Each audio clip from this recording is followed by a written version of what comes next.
mbokk yi tàccuwaat leen ma waa Club Arab bu baax a baax a baax ci seen yu yàgg seen muur ak seen rob nee naa comme li oustaz di wax rek lii moom mooy Club Arab CM3 Tivaouane tey ku ñëw fii xam ne bis bi wéy na turam léegi dañuy déglu waa Club Arab ñu def seen hymne national ñu doog a commencé li nga xamante ni bii moom mooy programme bi.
Monsieur Ibrahima Diédhiou ñëw na léegi moom mi nga xamante ni bii moom mooy principal fii ci CM3 Tivaouane ba bëgg ngeen tàccuwaatal ma ko bu baax a baax a baax monsieur principal. léegi dañuy woo ki nga xamante ni elle est l'infatigable saa yu ñu ko soxlaa rek dinañu ko gis suñu wet saa yu ñu bëggee mu ànd ak unit dinañ ko gis suñu wet bëgg Club Arab ba mu jeex tàkk amul fenn fu mu yem ba bëgg ngeen tàcc ko mu ñëw taxaw nii ngeen gis ko moom mi nga xamante ni bii moom mooy président du Club Arab 2022-2023 soxna Aminata tàccuwaatal leen ma ko bu baax a baax a baax soxna Aminata. léegi nag ki ci topp moom mooy ki nga xamante ni bii secrétaire général bu Club Arab CM3 Tivaouane moom bi nga xamante ni bii saa yu ñu nekkee réunion rek moom moo koy diriger ba mu jeex te boo ñëwee da ngay mel ni fi nga nekk ay maga fi nekk lépp c'est grâce à elle muy soxna Fatima ngeen tàccuwaatal ma ko bu baax a baax a baax a baax. ki ci topp nag moom mooy vice président moom bi nga xamante ni tey jii fi ñu taxaw suñu leen waxee ni kii mooy vice président Club Arab amaana am na ñoo xamante ni bii duñ ko gëm dana bëgg ngeen tàccul ma ko ba mu riire riir moom bi nga xamante ni bii moom mooy Mame Cheikh moo ngi nii kii mooy vice président bu Club Arab CM3 Tivaouane édition 2022-2023 li si des nag am na trésorier am na secrétaire général am na vice président am na lépp kulim juum en tout cas daal ñu ngi leen di kontaanee bu baax a baax ngeen tàcc seen bopp ñu tàccuwaat leen bu baax a baax a baax di yeggale li nga xamante ne bii moom mooy programme bi léegi dañuy wàcc nag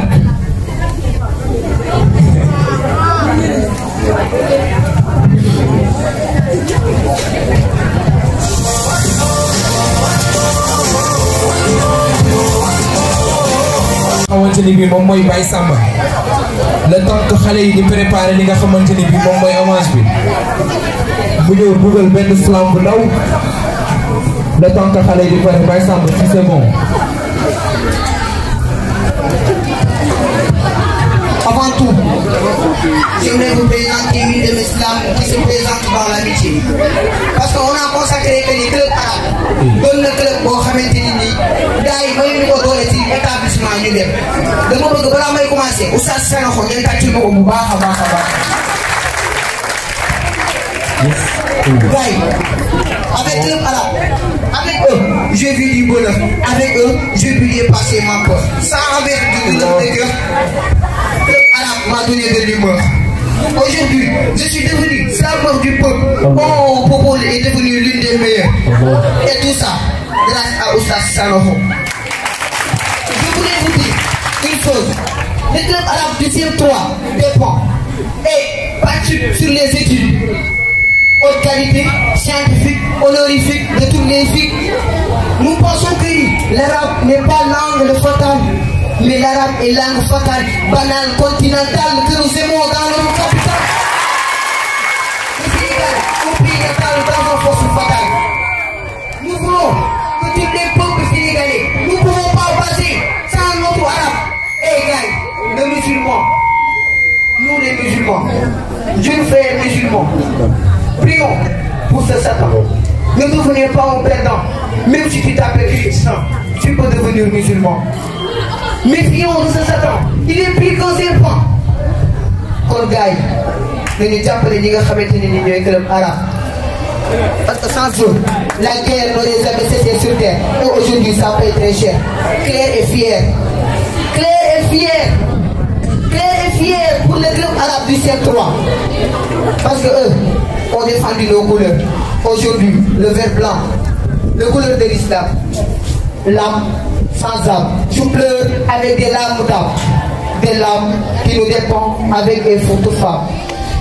Gars yi nañu jàppale ñu nekk ci biir parce que doon nañ ñoo xamante ni nii kilifa lañ ni si dëkk bi dama leen di wax ngir yàlla bu fekkee ni jaral na leen ko wala jëmm ji toog jaral na leen ko ñu taxaw ñu waxtaan parce que ñii di nekk ci biir ñoom ñooy doon référence su ëllëg sànq gis naa loo xamante ni neexuma te aussi du ma ko wax parce que loo wax ñu ni da ngay fenn wala dara wala da ngay sos mais gouvernement scolaire ASO yëpp benn la mais li ñu war a jiital mooy lan mooy club arabe parce que nous maîtrisons notre langue boo leen seetloo sànq oustaz am na fi koo xamante ni moo ko jàngal depuis lors muy Ibrahima Sy fii la toog jàng fi loo xamante ni mën naa ne ñu fi toog ak ñi di jàng alxuraan kenn mën ko fee taxaw ndax la grâce à moom tey amuñu fayam tey moom kese la ñuy toog gis répétition ñu di toog réunion moom kese moo ci ñëw demut kon oustaz yow amuñu sa fay gars yi ñu ngi lay préparé nag mais bis boo ci gisee di nga xam ne ñun ñoo la bëgg oustaz amuñu sa fay fii ñëpp laa koy wax dama lay tagg ba ñëpp xam ne tagg nañ la oustaz ci ñun dee ñëw toog yow ñun ñoo la bëgg yow ñun ñoo la soog ñun ñoo la soog ñun ko bokk. ren mooy deuxième édition bi fii ci Tivaouane plus précisément CM3 Tivaouane bu nekk loo xamante ne bii lu am solo la parce que da ngay gis nit di def loo xamante ne bii dina am njëriñ ba wala dina neex mais yaakaar naa ne école bu dee am na lu ci ëpp solo club arabe bariwut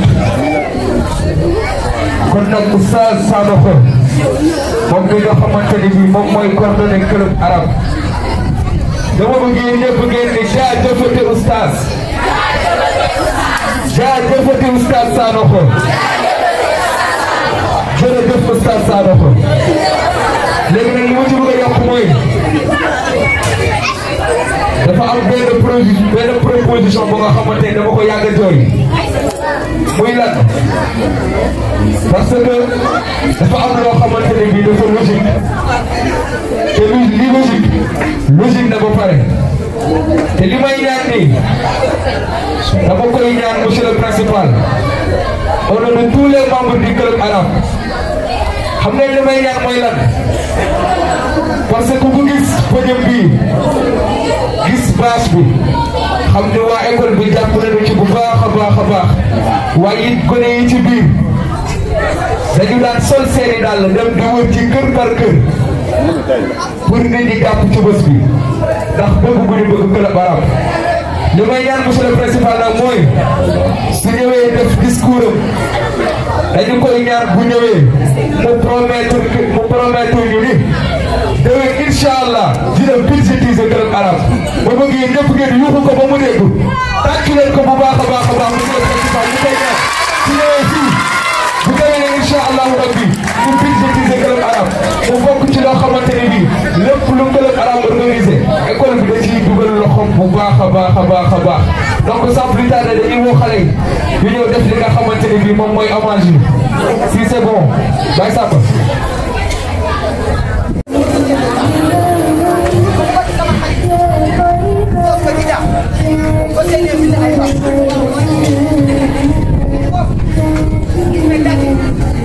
sama xarit sama bopp sama doom tey Serigne Aïdara saa fi jéeg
Il est reparti avec un trésor, un sage, un enfant aimé. Notre frère est parti. Notre frère est parti. Il est parti avec le vent. Il est parti avec les vagues. Il a quitté ce monde de passage pour continuer le voyage. Partir vers d'autres paysages. Partir pour les pâturages. Tu es parti d'un seul coup sans prévenir. Tu es parti en laissant plein de souvenirs avec tes photos plein de souvenirs.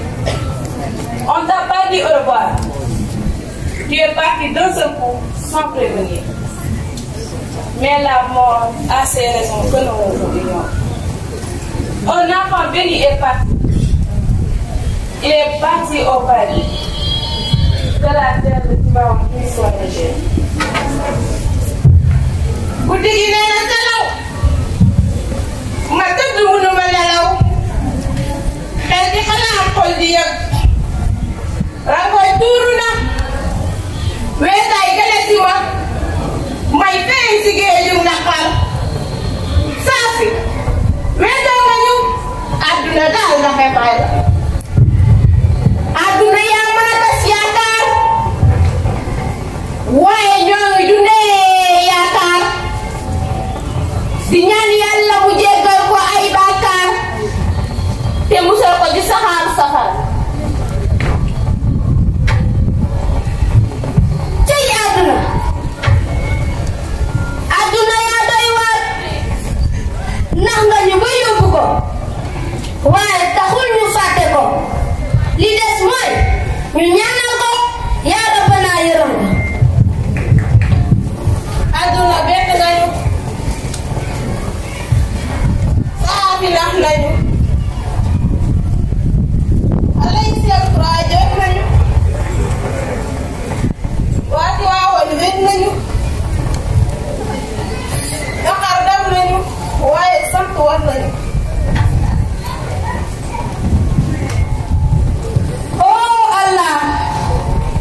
L'omnipotent, nous vous prions d'accueillir notre frère au plus haut de tes paradis. Notre frère est parti. Ah oui, il est parti. Il est parti pour toujours. Il est parti avec ses rêves. Il est parti avec son sourire. Il est parti avec ses souvenirs. Il est parti sans remords. Il est parti pour toujours. Il est parti vers la lumière. Il est parti vers la paix. Il est parti vers la vérité. Il est parti au paradis. Oh, mon frère est parti. Non. Il n'est pas parti. Il reste dans nos cœurs. Il reste dans nos pensées. Il reste dans nos morts.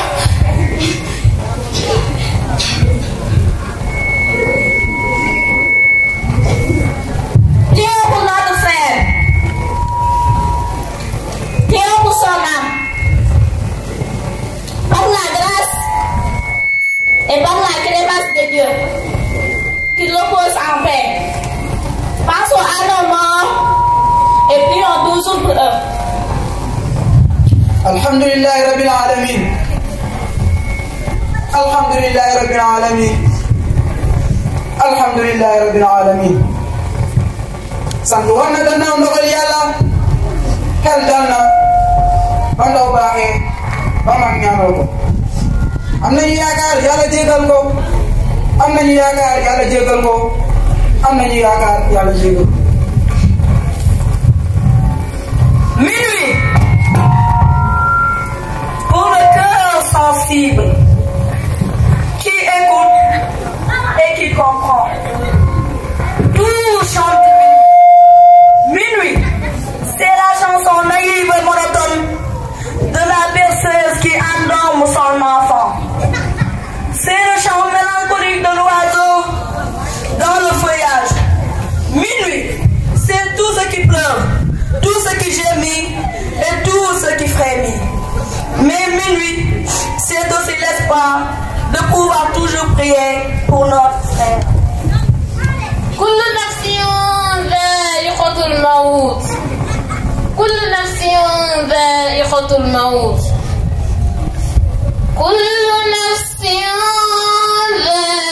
ذائقة الموت وإنما توفون أجوركم وإنما توفون أجوركم يوم القيامة فمن زحزح عن النار وأدخل الجنة فقد فاز وما الحياة الدنيا إلا متاع الغرور.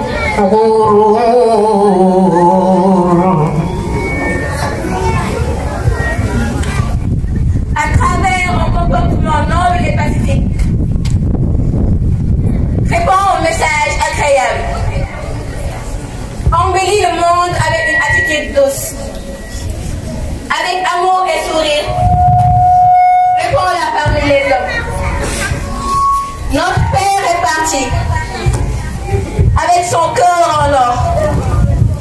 Il est parti, avec son sourire. Il est parti avec ses souvenirs. Il est parti sans remords. Le vivant ferme les yeux du mort. Pendant que la mort lui donne l'occasion d'ouvrir les yeux. Monsieur Khassim, vos belles paroles et bienfaisances ne cachent pas la rancœur de nos douleurs fortes et intenses et votre absence pour toujours. Donc, saya kaki sebelum nopi saya kaki sabai. Ya kara dia lalu ya kara sabai. Dah sabai dia hidup tak ada kok. Dia lagi pulang otak ke. Lon, pokok tele wajar luar itu lah ben. Wax nga dëgg de ndax loolu boo ko teelee waajal lu bëri du la bett Baye Khassim nax nga ñu ba dem te tàggu doon cey àdduna yaa ma la tax Serigne Cheikh Ahmed Tidiane Al Maktoum disait la mort n'existe pas parce que c'est le processus de réintégration qui permet à l'âme de rejoindre le monde spirituel. waaye mu ngi fi ndax bépp jullit bu am ko mu ñàkk bu xelam demee si bàmmeel Yonent bi war na kaa moom. Aujourd'hui, nous sommes tous réunis sur le chemin, mais dans la mer, face au destin. La lumière du Saint-Coran brille pour vous, mais nos prières en notre mémoire résonnent d'espoir. Monsieur Khassim Aïdara, vos belles paroles et bienfaisances ne cachent pas la rancœur de nos douleurs fortes et intenses, et votre absence pour toujours. Ah oui, on sait tous que la perte de notre chaîne n'est pas un événement, mais c'est un chemin indescriptible de suivi. Depuis que tu es parti, il y a des silences insupportables, il y a des jours interminables et toutes ces nuits abominables. Le destin se forge avec des larmes au fond des yeux et des joies qui prennent à la gorge. Vous ne pouvez pas vous protéger sans vous protéger. Là vous registre plus nettement au vivant bleu. Dans la tristesse.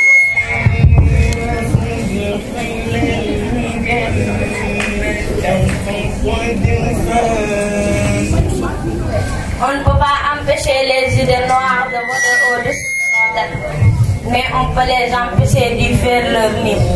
Ne laisse pas la tristesse empêcher avant que la terre ne te prenne dans son sein. La vie n'est pas triste, mais elle a des jours. Ah oui, Monsieur Khassim Aïdara est parti à jamais. Mais c'est pas grave, à ce moment difficile. Mes pensées vous accompagnent dans votre peine. Mes filles sont avec vous tout le temps que j'ai fait. Et je sais bel et bien que les personnels du CM3 sont tout bouleversés par cette triste nouvelle. Nous sommes de tout cœur avec la famille dans cette épreuve, effectivement. Nous, les membres du club arabe, nous partageons nos sincères condoléances à la famille éplorée et nous vous assurons les sentiments les plus effectueux. CM3 Taïnyakuna, Nikuba Taïlakuna, Cherif Aïdara Demna, Kuikuba Taïjoinga.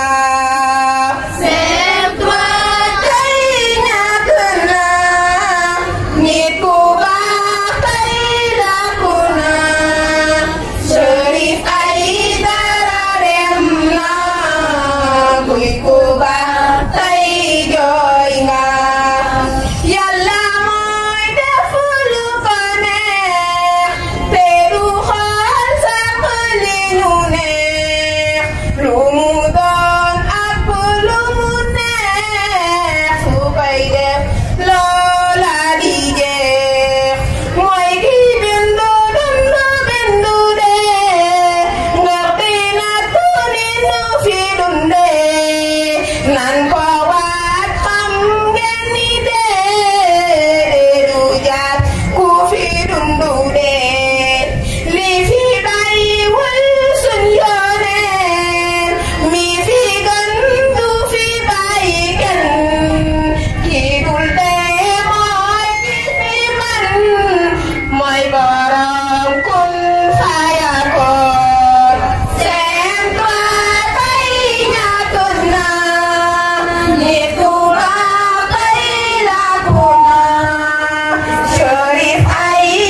Xem qua tay nhà cờ na nét cô bác tay là cờ na chơi ai đã đem na quê cô bác tay chơi gặp ai qua hầm yêu mùi jawa wahide reko la jawa deglul tay na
À 25 ans, très occupé pour penser à Dieu.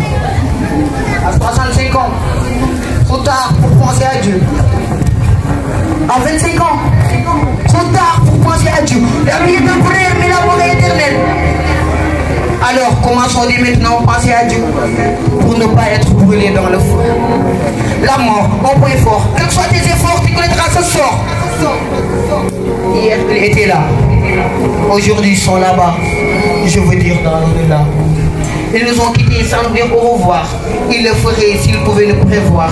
Hommage à vous, mes jeunes sages. À Chérif Aïdara, à Safidé. Le médecin n'a pas pu sauver sa mère. Le marabout est enterré sur terre. Le guérisseur était au cimetière. C'est avec ce lot de malheur que je slame. Et c'est avec ce lot de malheur que je déclame. Déclamer, aborder sur la mort. Nous ne pouvons que prier pour vous. Prier pour vous. Prier pour vous. Prier pour nos chères âmes qui nous sont quittées. Qu'Allah leur pardonne de leurs péchés. Et que Firdausi soit leur demeure éternelle. À vous, mes jeunes sages, slam.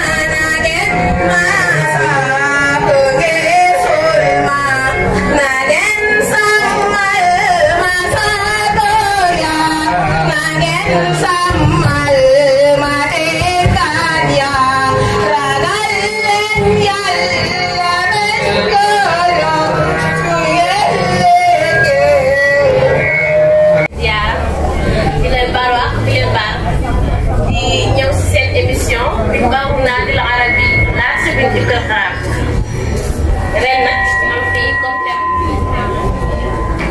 violence dans les écoles entre élèves entre professeurs élèves les causes les conséquences et les solutions tey nag ci plateau dafa riche am nañ ay invité macha allah dañu njëkkee Soxna Dias ñu ngi lay nuyu di la dalal ci plateau. jërëjëf Soxna May maa ngi lay fay di la delloo ziar di nuyu suñu mbokku téléspectateurs yi nga xamante ne ñoo fas yéene ko di seetaan fii si émission bi nga xamante ne moom la ñu fas yéene amal di nuyu tamit sama mbokku jullit yi nga xamante ne ñoo toog fi ma bokk ñoom plateau bi di leen jox seen wàccuwaay bu baax Soxna May maa ngi lay delloo. jërëjëf Soxna Dias ñu ñëw ci Soxna Awa ñu ngi lay nuyu.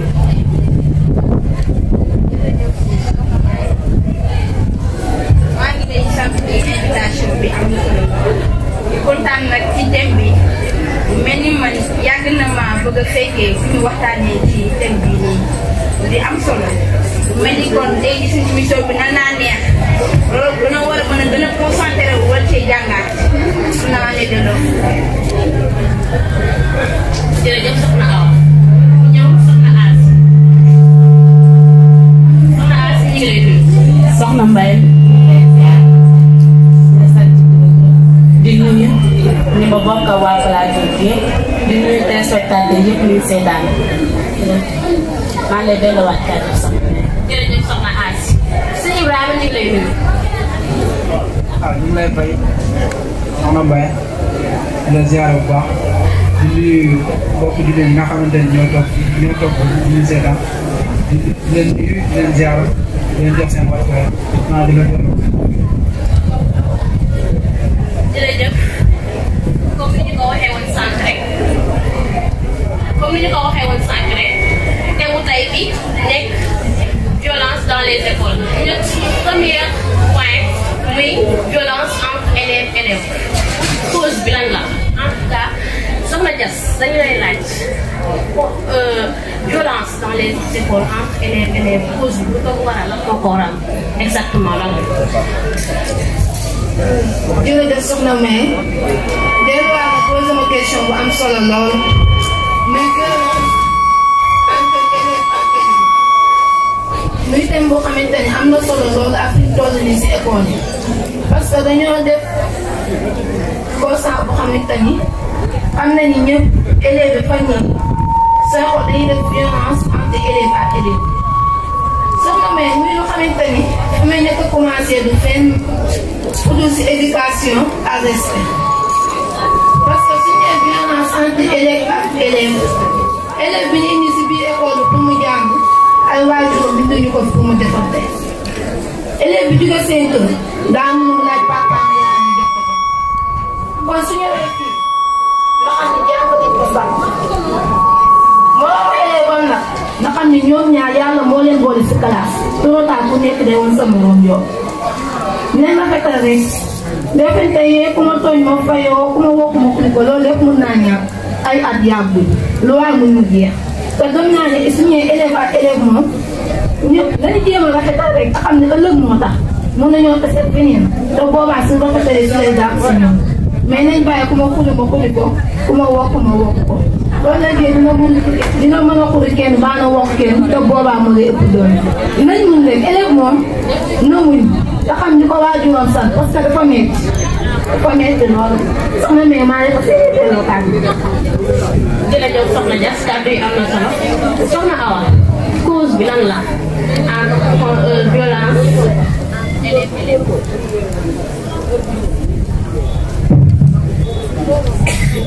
di kontaan Soxna Dias li mu wax mais nii bu seetloo élèves fi ñuy gën a mën a gaawal gi seen bopp loolu indi ko violence yi ñëw moo di élèves yi ku nekk doo bokk sa xel ku ne doo bokk li ngay xalaat doo bàyyi ku ne daal yaa sa yoonu bopp te da ngay tooñ kii imaginer nga saagal kii rek nga foog ne du ko gisee leneen te fekk na am na leneen luy bàyyi xel am na leneen lu lay waajal yaa ngi dégg di tooñ affaire yoo xamante si ni ci wàllu parent di leen dugal ci wàllu parent di leen tooñ seen parents yi loolu tamit dina dem ba indi affaire violence yooyu yaa ngi comprendre loolu daal dafa mel ni daal moo gën a nekk daal ci point bu gën a mën a am solo foofu noonu muy saaga élève bu ci nekk de grâce arrêté di saaga sa moroomu élève ndaxte loolu mën naa indi loo nga xamante ni doo xam fu ñoom bu ñuy kaf na nga xam na ñuy kafe mais man maa ngi kontaan ci question bi. jërëjëf soxna Awa kàddu yi am na solo soxna As violence élève bëri na li ñu koy wax tuuti bëri na lu yow lan moo ko waral. soxna Mbaye man du ma nangu benn élève di ma saaga du ma nangu benn élève di ma wax naka si ñoom ma ko siy bàyyi ku ma saaga dinaa fayu ku ma wax dinaa la tuuti bu ma si nangu kenn élève du ma saaga may toog di xoole élève du ma wax loo xamante ni soxna Mbaye di nga kii lu muy wax. non soxna Mbaye dama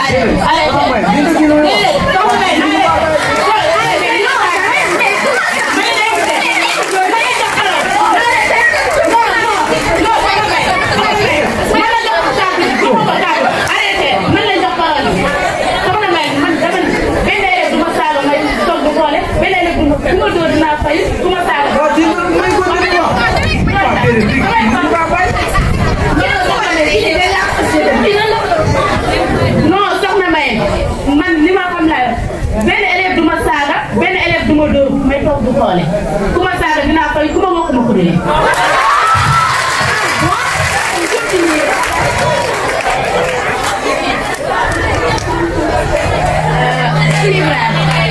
kii wax nga fii daal nga si toog pour yow lan exactement lan ngay posé.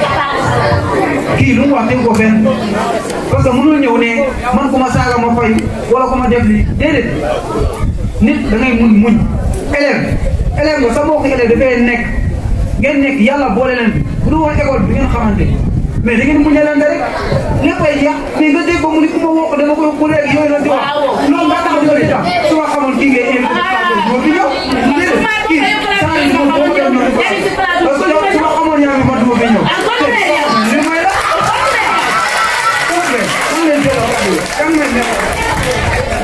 jërëjëf j'espère que kàddu yi am na solo ñu ñëw ci suñu deuxième partie émission muy violence entre professeur élève violence professeur élève chaque jour nga dégg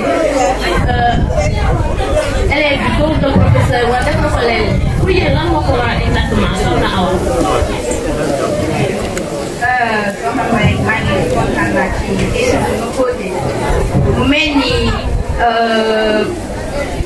violence entre élève professeur loolu moom yomb nañ cee wax mu mel ni élève bi yow mi ñëw di jàng dangaa war a xam yow yaa wut xam-xam ak prof bi ak nu mu mën di mel yow yaa war a xam yaa am loo bëgg même si fekkee la moyen sax dina bu njëkk bi dina génnal mais yow après xam li nga bëgg continuer def li ngay def pour même bu nekkee day wax ak sa benn morom élève yow ngay commencé établir yow xamal ni lii nga bëgg yi mën a réussir ci loolu yaa ngi dégg man foofu laa mën a wax élève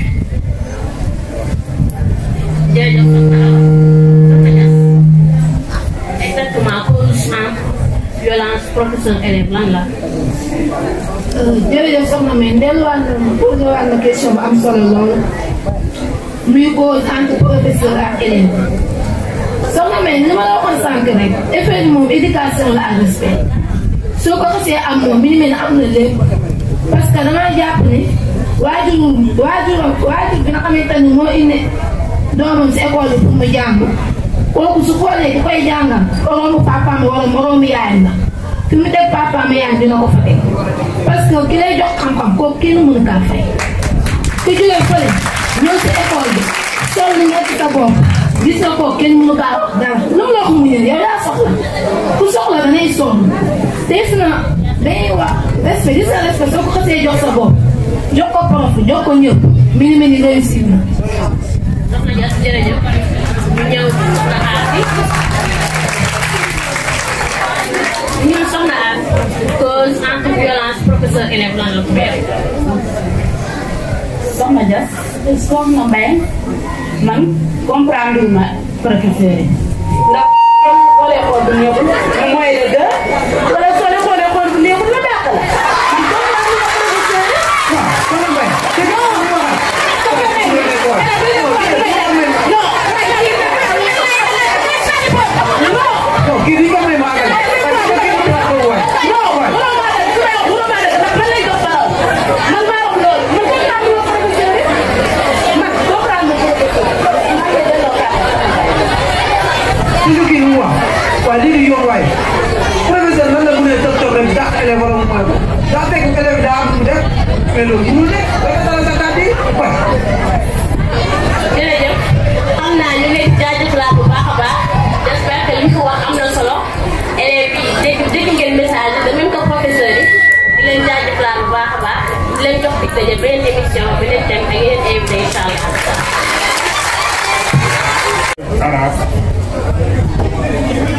vous remercie au nom du CM3.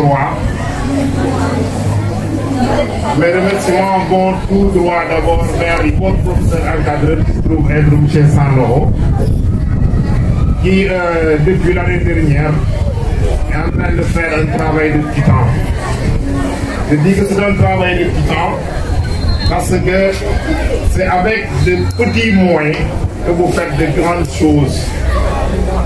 Et à y regarder de près, dans les discours des uns et des autres, on a l'impression qu'ils ne mesurent pas à sa juste valeur l'effet que le club arabe est en train de produire dans cet établissement-là, y compris même l'exemple du club arabe. Ils le sous-estiment quelque part. On a même entendu des comparaisons entre gouvernement scolaire et club arabe.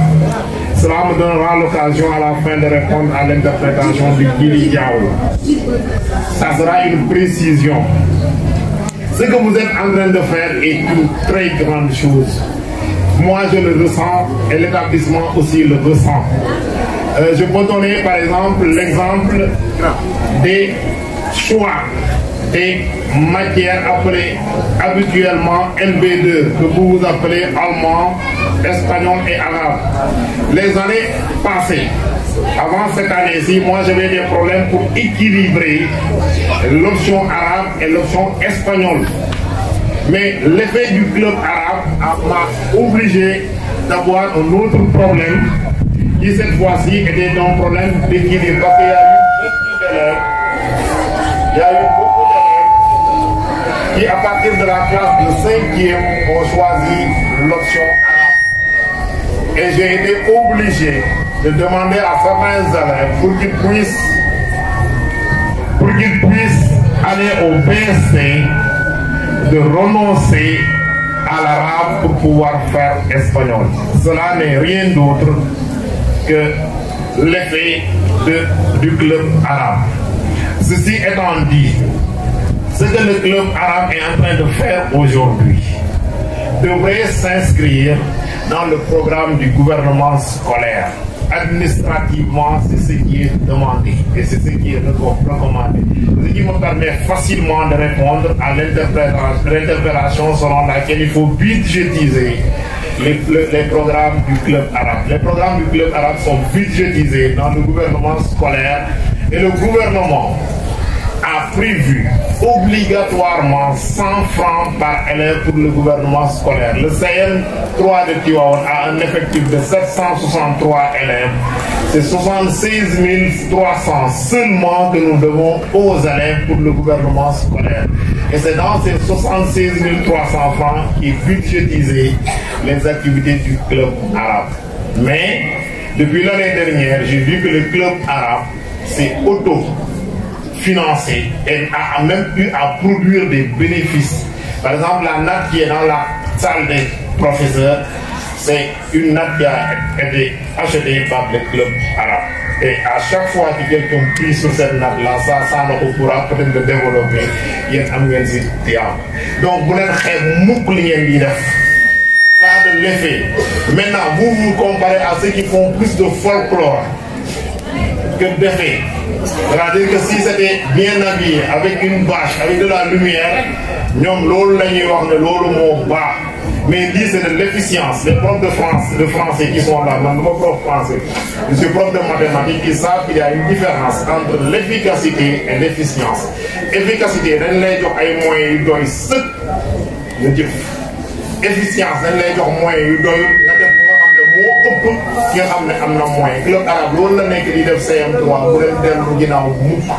et si ça n'intéressait pas les élèves aujourd'hui, vous ne verrez pas les élèves d'Ababakassi ici, vous ne verrez pas les élèves du lycée Ababakassi, parce que ce ne sont plus nos élèves. Les Gili Diao et les autres qui sont au lycée ne sont plus des élèves. Personne ne les a obligés à venir ici. C'est parce que tout simplement ce qu'ils sont en train de faire est une excellente chose. Le club arabe, s'il n'avait pas existé l'année dernière, Yallah a mesuré, j'ai eu beaucoup de crainte pour Djili lui-même, il le sait. Mais le club arabe a transformé Djili. Mais mon est de même façon nul. Et ça, c'est l'œuvre de Sanoko. Ce qu'il est en train de faire, Moi, je ne lui ai pas obligé. C'est les gens qui sont venus me trouver dans mon bureau lorsqu'ils ont posé le problème du club arabe.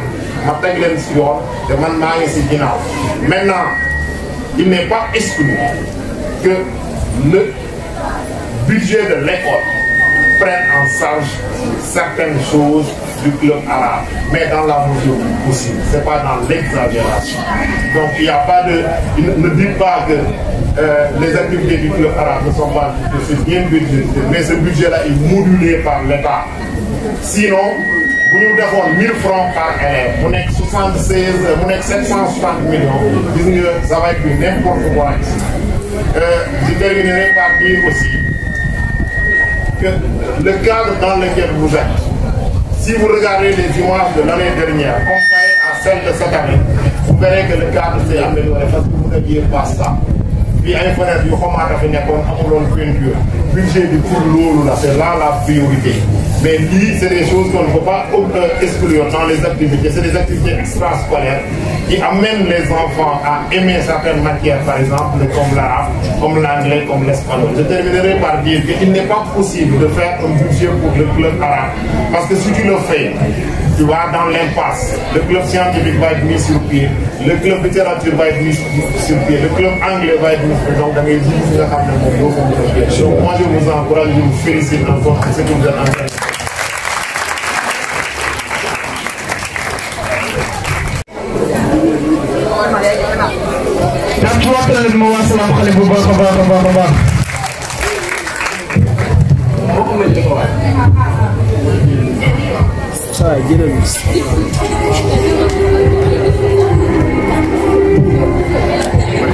Mesdames et messieurs, bonjour. Ravi de vous rencontrer comme on le fait chaque jour. Bon, aujourd'hui, je suis venu avec le team Slam Khaled. Sans plus tarder, on va passer. Je voulais vous faire part qu'aujourd'hui nous sommes venus avec le slam sur Serigne Babacar Sy. Donc, veuillez nous écouter religieusement s'il vous plaît. Je vais laisser la parole à Ibrahima Dramé. Bonsoir.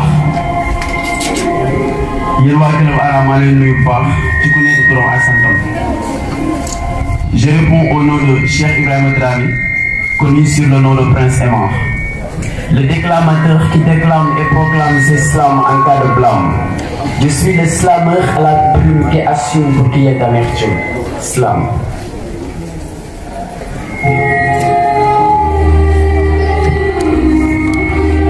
Serigne Babacar Sy. Xëy fajar jàpp julli nafar benn ba ci ñaari saar ñaan barki Seydi Aboubacar mi aar borom bi fankal ñu suñuy bàkkaar góor gi kenn xool ba ànd ak naqar ndax taar gi ci moom car Cheikh Al Khalifa aux enseignements des valeurs fondamentales pour un apaisement capital avait reçu la chose capitale pour un apaisement capital. Mam le posé qui proposait des antithèses face aux thèses françaises, bien que pour permettre à la nation sénégalaise d'être à l'aise. Mam le magnifique, Al Khalifa l'unique, Ababakar l'authentique, si le minant mystique. Mam le din vicaire, Al Khalifa le missionnaire, Ababakar le révolutionnaire. Assalamu alaikum. Alléluia. Serigne Babacar Sy. Bonnet, carré, bon et jamais effaré. Venez entendre, adorer Serigne Babacar, aimer, louer, magnifier le Machallah car Ababakar, Ambali Bakar, héros souriant, sauveur multipliant en grandeur sous les mille de Plata Mansour et Jamil. Ça me dira, Babacar du Wengal, du Sengal, du Tjengal. Bamba dira, Babacar day sargal, day sagal, day yatal. Ababakar. Quand je vois une photo de toi sur mon toit, je me sens en joie sans savoir pourquoi. Les gens me demandent pourquoi et je me demande pourquoi pas toi Serigne Babacar. En fait, il doit savoir que tu es mon choix. Vous nous avez guidés, aimés, forgés, manipulés avant que nous ne soyons nés. Beauté, maturité, intelligence, sagesse, tendresse, tels soient les mots qui te définissent. Ababakar Kita, Ababacar Thiandar Ababacar mi ñu yar Ababacar mi xaar suñu xol def ci li war salaam.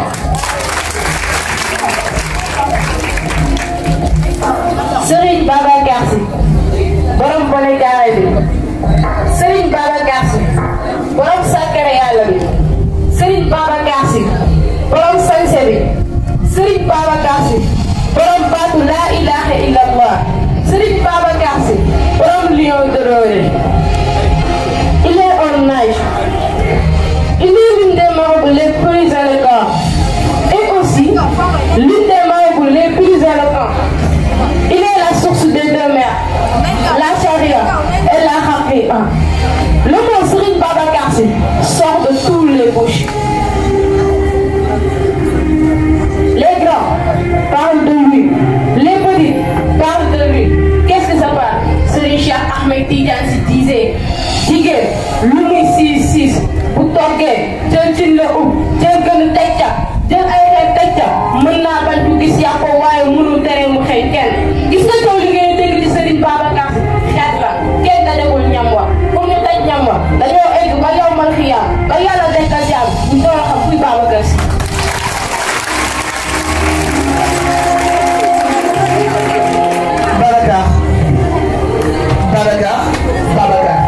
Babacar yow li ñuy xaar ndax yaay suñuy yaakaar am nañ bataaxal ndax dañ koo dégg mooy li ñuy xaar tey Babacar wax dëgg arab taxaw nañ ni dañ lay xaar képp fu ñu toog ñu ngi lay xalaat ndax yaay suñuy yaakaar Oustaz Sanoxo doon na ki nga xamante ni nii mooy suñuy yaakaar ndax moom moo jël teg Babacar def ko muy xoolam Babacariser la babacarisation ñun ñooy gone yu Babacar ñun ñoo bëgg Babacar ñun ñoo fonk Babacar te ñun ñoo sant Babacar. J'ai trouvé l'appétit. Tardivement, j'ai eu l'envie. Agréablement, j'en suis ravi. Avec lui, je me sens à l'abri. Avec lui, on est plus proche de la vie. Pas sa philosophie, sa façon d'écrire, sa poésie. C'est l'homme si, religieux lui aussi, tout c'est Hadj Malick Sy. L'authentique en positif.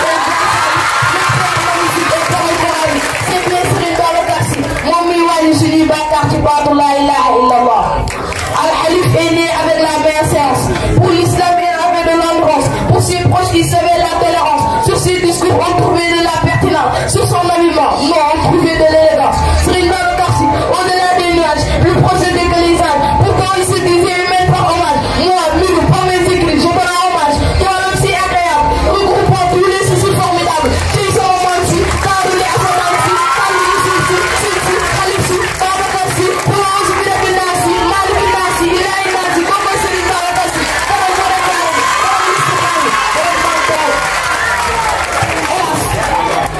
comme il reste plus que ses souvenirs. Mais cette génération le voit déjà dans l'avenir. Au cœur de la jeunesse, même les enfants vont le cueillir. Tu regardes son portrait, c'est comme si c'est son frère qui apparaît. Vas-y, regarde de plus près. Oui, c'est vrai, c'est lui, tout près. Il a dit, si c'était pas mon père, je lui répondre sur terre.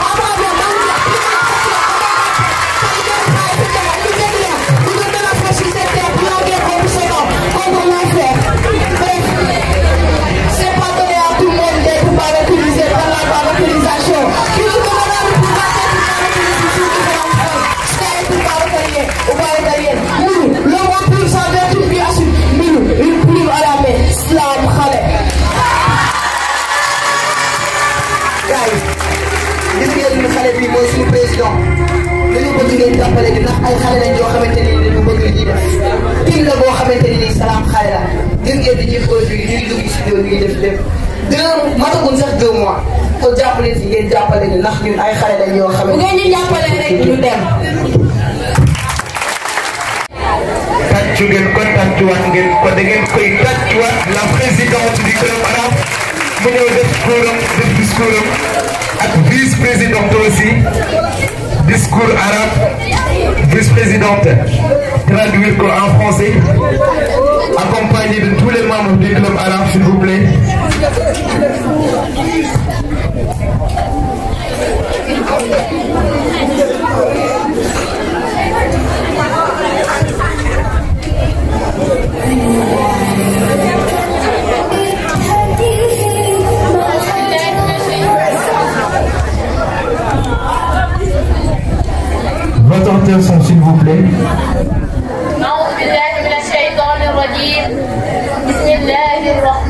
الرحيم والصلاة والسلام على سيدنا محمد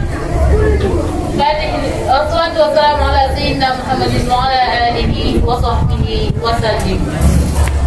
أيها السادة والسيدات، أعضاء هيئة التدريس، أولياء أمور التلاميذ المحترمون، زملاء التلاميذ، ضيوفنا الأكارم، السلام عليكم ورحمة الله تعالى وبركاته. نيابة عن نفسي وعن زملائي في نادي اللغة العربية، يسرني أن أرحب بكم أجمل ترحيب، فإنه من الجدير بالذكر اليوم حقا أن اللغة العربية لغة عالمية وواحدة من أكثر لغات العالم انتشارا. هي لغة تواصل ولغة القرآن خاصة للمسلمين، ولغة السنة والصلاة أيضا لغة حضارة إنسانية ولغة ابتكار واكتشاف في المجالات العلوم، والطب والرياضيات والفلسفة والتاريخ. عن مر العصور وغيرها مما يتفجر به النادي العربي، وعليه ندعو الجميع إلى مزيد عن التضحية في سبيل تعلم اللغة العربية وتعليمه. يقول الحكيم الإمام العلي كرم الله وجهه: تعلموا العربية وعلموها الناس.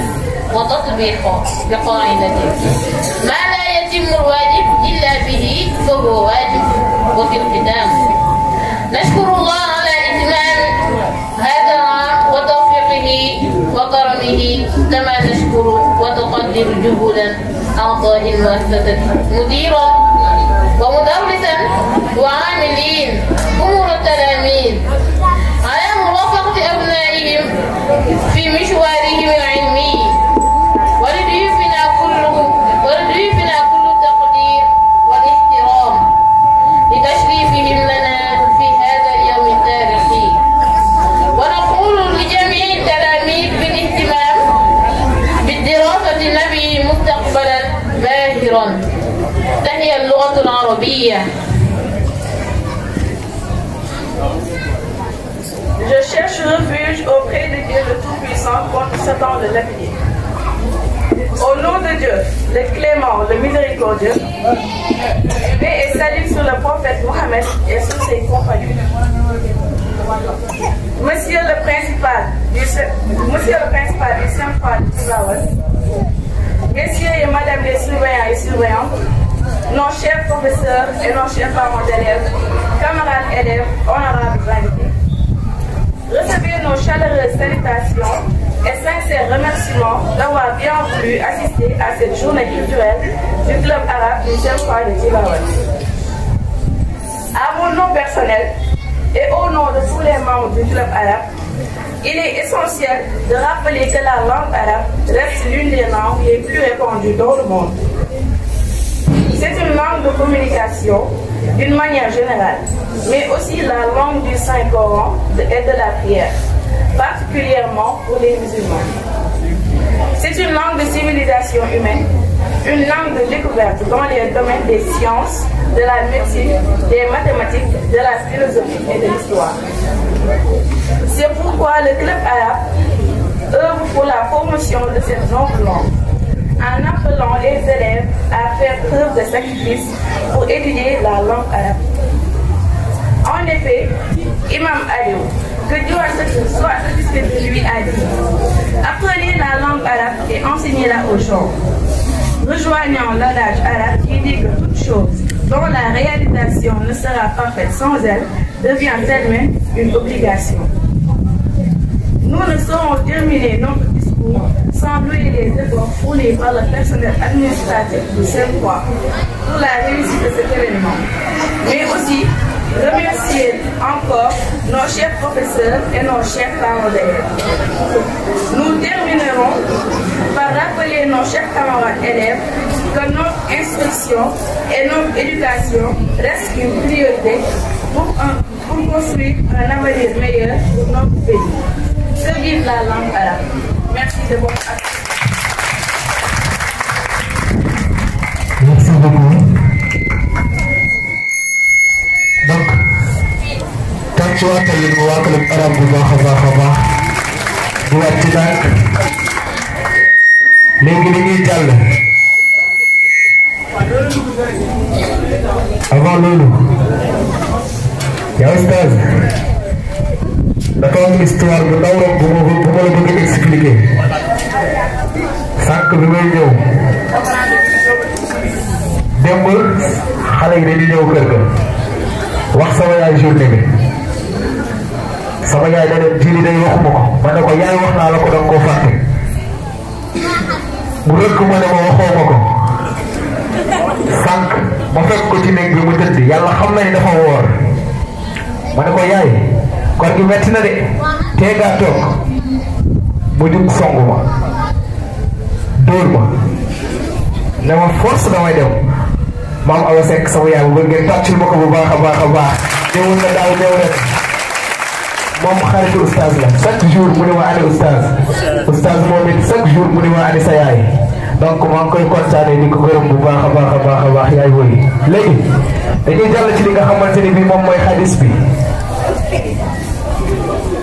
bi Ibrahima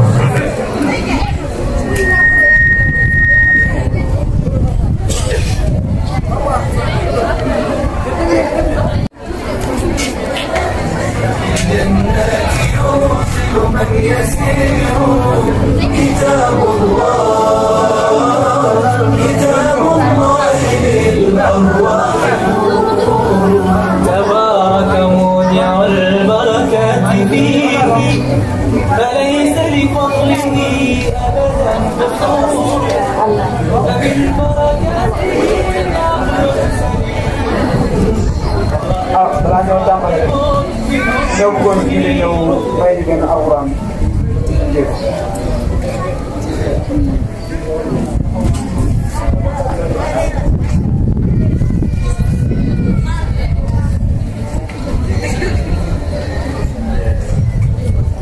Allah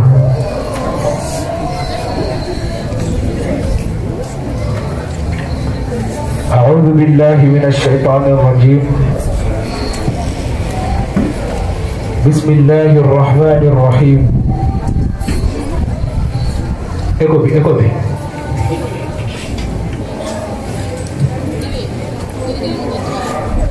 بسم الله الرحمن الرحيم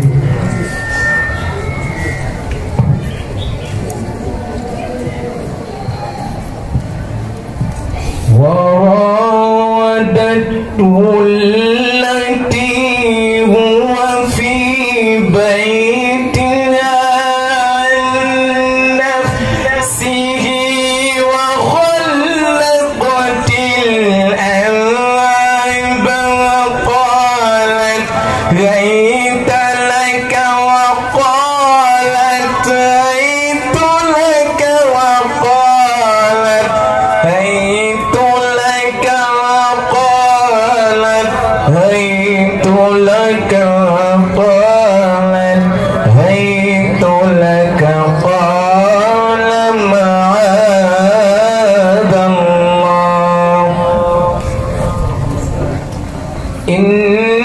إنه ربي أحسن مثواي إنه لا يفلح الظالمون صدق الله العظيم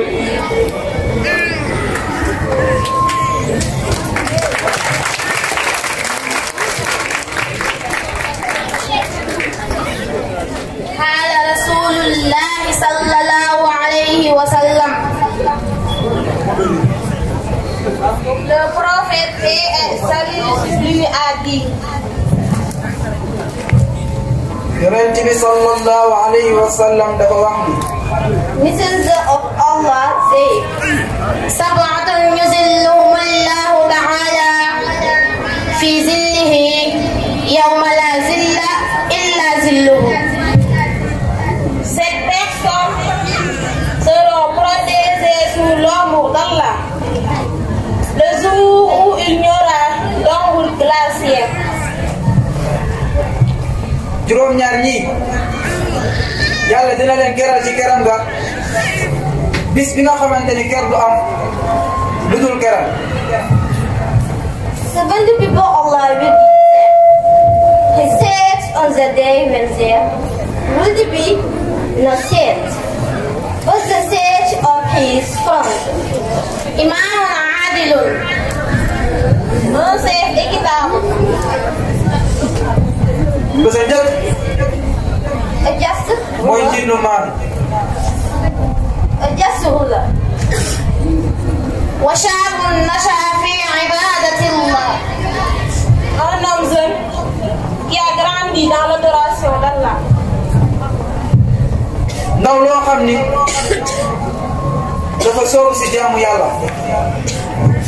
A young who grew up with the worship of Allah. ورجل قلبه معلق في المساجد. Un homme dont le cœur est attaché au mosquée. ñetteel moom mooy waa joo xamante ni dafa aj xolam ci dem si jàkka yi. A person who here is attached to the masjid. ورجلان تقفا في الله اجتمعا عليه وتفرقا عليه. Deux hommes qui se sont aimés en Allah, se réunissant pour lui et se séparant pour lui. ak ñaar ñoo xamante ni dañoo bëggante ci yàlla buñ dajee moom moo tax ñu daje buñ tàkkalikoo tamit moom moo tax ñu tàkkalikoo. Two men who love and meet years over for the sake of Allah. ورجل دعته امرأته منصب وجمال فقال إني أخاف الله. Un homme qu'une femme noble et belle convia à l'adultère et qui a répondu je crains Allah. ak waa joo xamante ni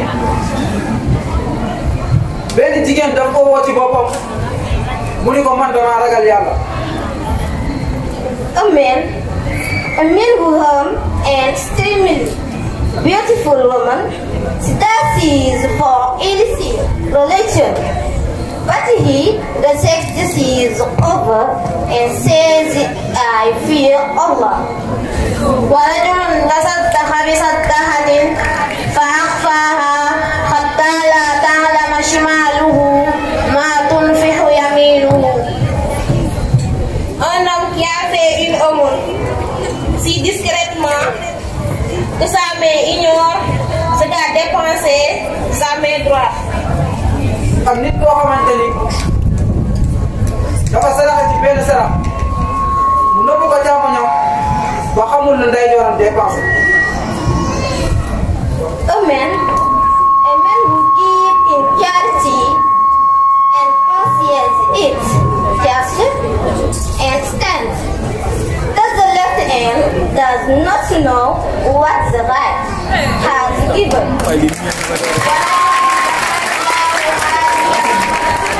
فقالت عيناه. Et enfin, un homme qui a évoqué Allah dans la solitude et dont les yeux débordèrent de larmes. ak waa joo xamante ni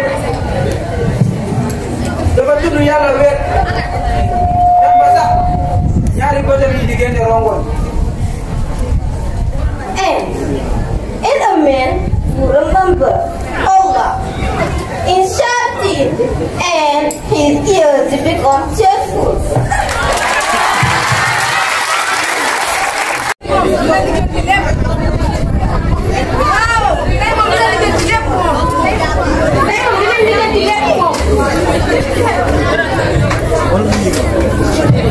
waaye kay ma taale man léegi li ma gis ci réew mi gisuma xale jakartaay moom ja di dawal jigéen ñay ko dal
benn solution rek laa am pour ñu mun fee taxawlu pour ñu mën a taxawal l'islam. L'islam a ngi jooy leen dalal ko l'islam a ngi suuf leen suuxat ko. L'islam a ngi jooy leen dalal ko l'islam a ngi suuf leen suuxat ko. Ni Yàllay sa buur doo sàkku ngërëmam yonent sa soppe doo jëfe ndigalam. Ni Yàllay sa buur doo sàkku ngërëmam yonent sa soppe doo jëfe ndigalam. Jullit ñi l'islam a ngi jooy. Jullit ñi l'islam a ngi jooy l'islam a ngi jooy. Jóg leen dalal ko l'islam a ngi suuf jóg leen suuxat ko. Jaamu ay xaram bëgg ay dërëm fàtte sa borom yi ne du gërëm. Jaamu ay xaram bëgg ay dërëm fàtte sa borom yi ne du gërëm. Jullit ñi l'islam a ngi jooy. Jullit ñi l'islam a ngi jooy l'islam a ngi jooy. Jóg leen dalal ko l'islam a ngi suuf jóg leen suuxat ko. Demal sa mbedd ya demal sa jàkka ya doo fa gis ay saabe demal Sorano saaga dafay fees. Demal sa jàkka ya doo fa gis ay saabe demal Sorano saaga dafay fees. Jullit ñi l'islam a ngi jooy. Jullit ñi l'islam a ngi jooy l'islam a ngi jooy. Jóg leen dalal ko l'islam a ngi suuf jóg leen suuxat ko. Demal sa mbedd ya añi ci la jëw lekk sa morom ne di jullit. Demal sa mbedd ya añi ci la jëw lekk sa morom mel ni du jullit. Jullit ñi l'islam a ngi jooy. Jullit ñi l'islam a ngi jooy l'islam a ngi jooy. Jóg leen dalal ko l'islam a ngi suuf jóg leen suuxat ko. Wóolu déggu ko mu war la duus ana jomanga ile dafa ruus. Wóolu déggu ko mu war la duus ana jomanga ile dafa ruus. Jullit ñi l'islam a ngi jooy. Jullit ñi l'islam a ngi jooy l'islam a ngi jooy. Jóg leen dalal ko l'islam a ngi suuf jóg leen suuxat ko. Loolu jigéen ña gàtt xajara góor ña di daanal ile dafa yees. Loolu jigéen ña gàtt xajara góor ña di daanal ile dafa yees. Jullit ñi l'islam a ngi jooy. Jullit ñi l'islam a ngi jooy l'islam a ngi jooy. Jóg leen dalal ko l'islam a ngi suuf jóg leen suuxat ko. Wóolu déggu ko mu war la duus ana jomanga ile dafa ruus. Wóolu déggu ko mu war la duus ana jomanga ile dafa ruus. Jullit ñi l'islam a ngi jooy. Jullit ñi l'islam a ngi jooy l'islam a ngi jooy. Jóg leen dalal ko l'islam a ngi suuf jóg leen suuxat ko. Kalau mel ni ndox gënal guddi dox mag ak ndaw ak yam mu ngi kañ lay baax. Yàlla mel ni ndox gënal guddi dox mag ak ndaw ak yam réew mi kañ lay baax. Jullit ñi l'islam a ngi jooy. Jullit ñi l'islam a ngi jooy l'islam a ngi jooy. Jóg leen dalal ko l'islam a ngi suuf jóg leen suuxat ko. Jóg leen suuxat ko. Jóg leen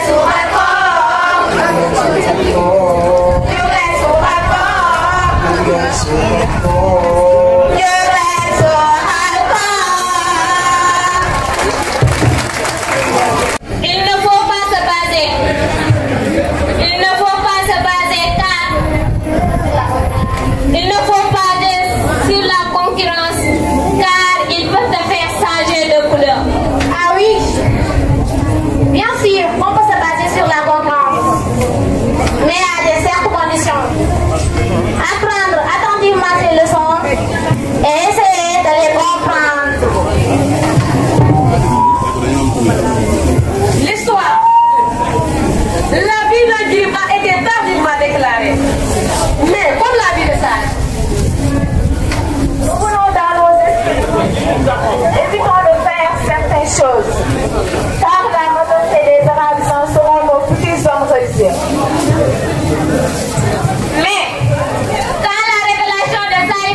de couleur.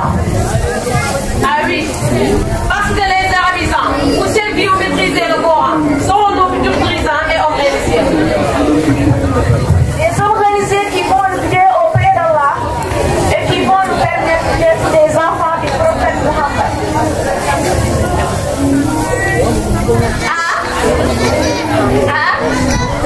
Oui, oui. Mais oui. Disons-nous la vérité. Parce que être un enfant du prophète va nous permettre de formuler ou de présenter. Mais le plus important, c'est de construire notre vraie maison auprès d'Allah. Ma plume.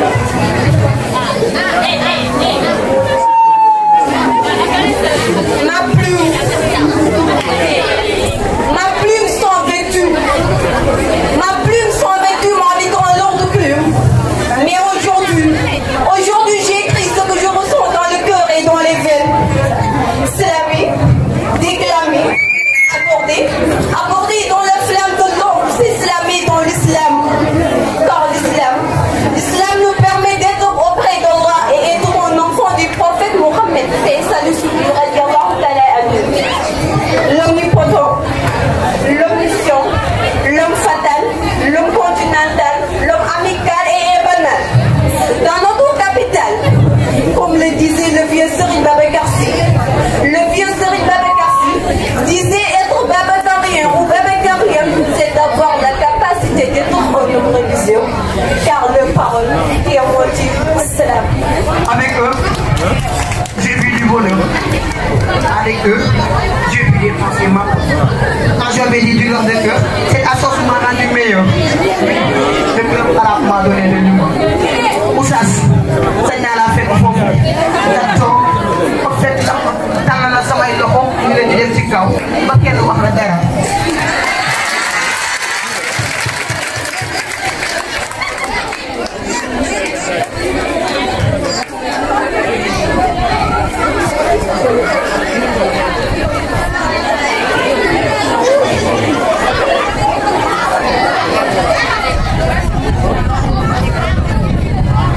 Yàlla di ko dégg mais mosuñu ko gis boobu mosu taxaat di ko di laajal moom ku li jàngale tax fii moo fi sa numéro 10 soo numéro 10 nag taxul nga gis moom dafa fekk dell toog place am ñu fekk ko amul toog yi nga ci koy ñëw mu jëmal suñu gis oustaz waa këram arab ñoo ma yónni neen ma xaar nga ba xaaj toog nga xaar yaakaar nag ñu ñëw sa yaakaar yow it yaa suñu yaakaar nag ci yow la ñuy dox yaa ñu ne ci yoon bu baax dina gën ci li nga xamante ni moom la ñu bëgg oustaz yow la ñu bëgg ba tey këram arab bay defar këram arab bay defar lii këram arab bay defar lii këram arab bay defar lii këram arab bay defar lii pour yow lii def na de li ci ñëw bañ na lool te yow yaa ko moom jëlal parfum la boo xamante ni nii nga nekk Makka koy parfum oustaz waa këram arab parfum nañ ko fii ci Tivaouane jëlal ñu xool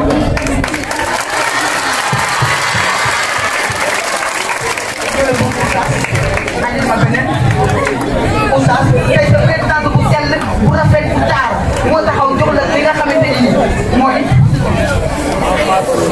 andil ma jàngal suñu gaay oustaz yaa ngi bëgg oustaz yaa ngi jàngal te yaa ngi fonk tey gaay ñoo jox kaamil bi lan moo ci nekk kaamil bi lan moo ci nekk kaamil bi lan moo ci nekk alquran nga jàngal ñu ci xaar ñu yaakaar la ni alquran nga xam ne yaa ngi fi teg xaar yow la ñu bëgg te yaa ngi ñu wax oustaz kurus gi astafrillah say astafrillah la ñuy xaar ndax yaa ngi ñaanal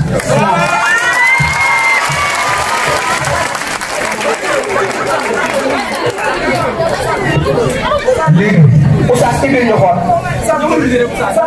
macha allah أعوذ بالله من الشيطان الرجيم بسم الله الرحمن الرحيم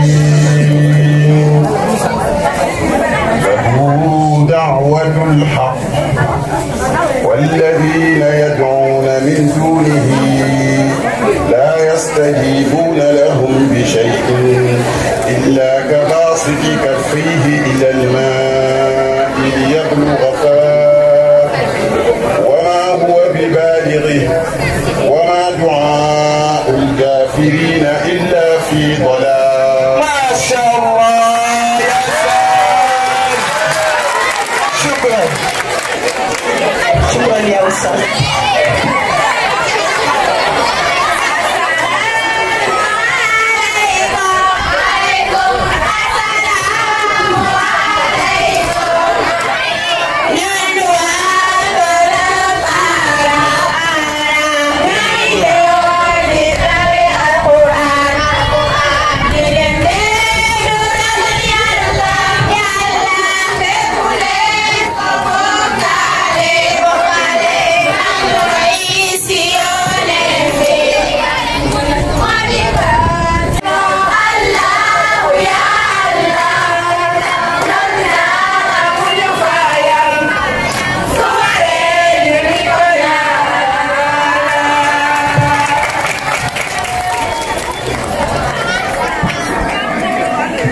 ما شاء الله.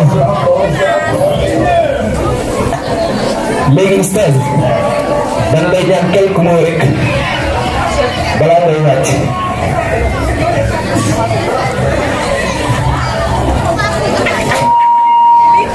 بعد أعوذ بالله من الشيطان الرجيم بسم الله الرحمن الرحيم والصلاة والسلام على أشرف المرسلين سيدنا محمد وعلى آله وصحبه وسلم تسليما.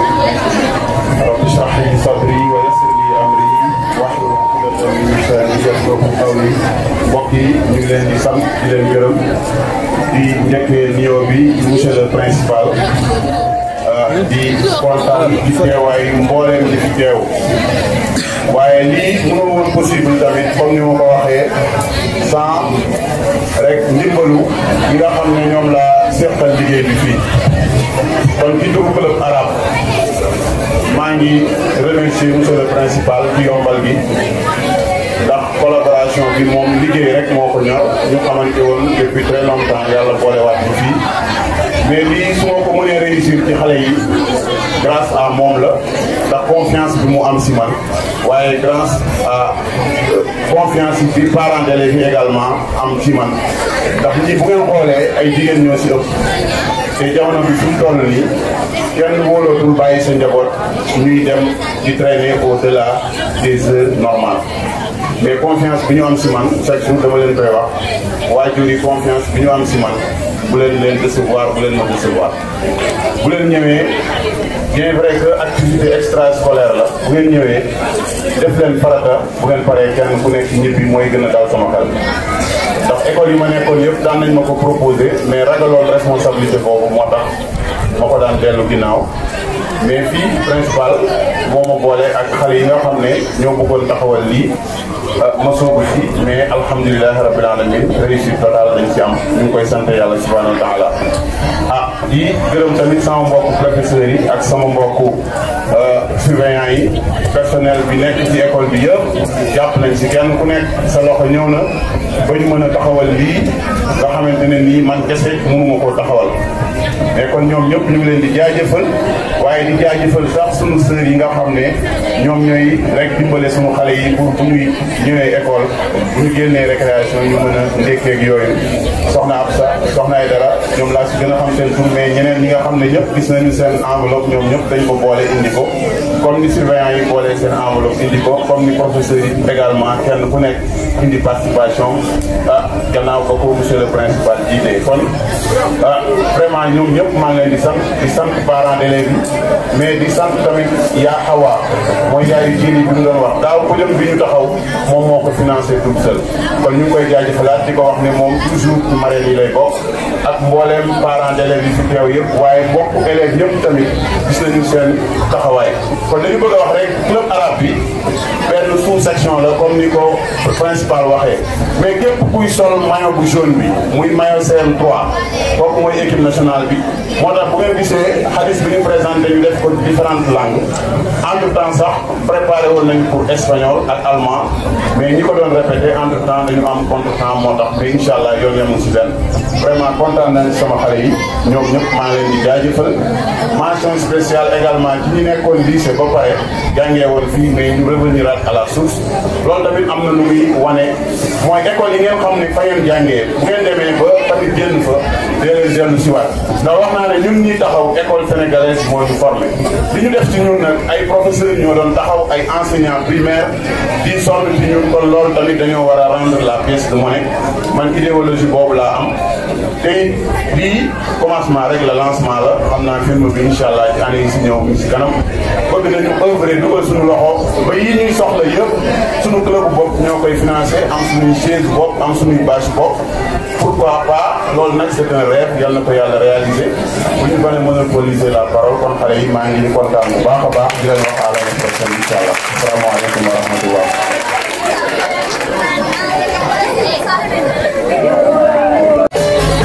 عليك بالتأني وأعط دون مني وسر نحو الثريا بسير مطمئن لن تنال فوزا وعزا بالتمني فلا تكن كسولا ولا تقل أني عليك بالتأني وأعط دون مني وسر نحو الثريا بسير مطمئن لا لن تنال فوزا وعزا بالتمني فلا تكن كسولا ولا تقل لو أني مصطفى مصطفى من دار المصطفى سيد الأنبياء مشعر في الوفاء كان في طرفه لليتامى دفاع مصطفى مصطفى من دار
man ma dem nga non dawal xool ma jëmu ji ak solo bu bon gi mu sol kii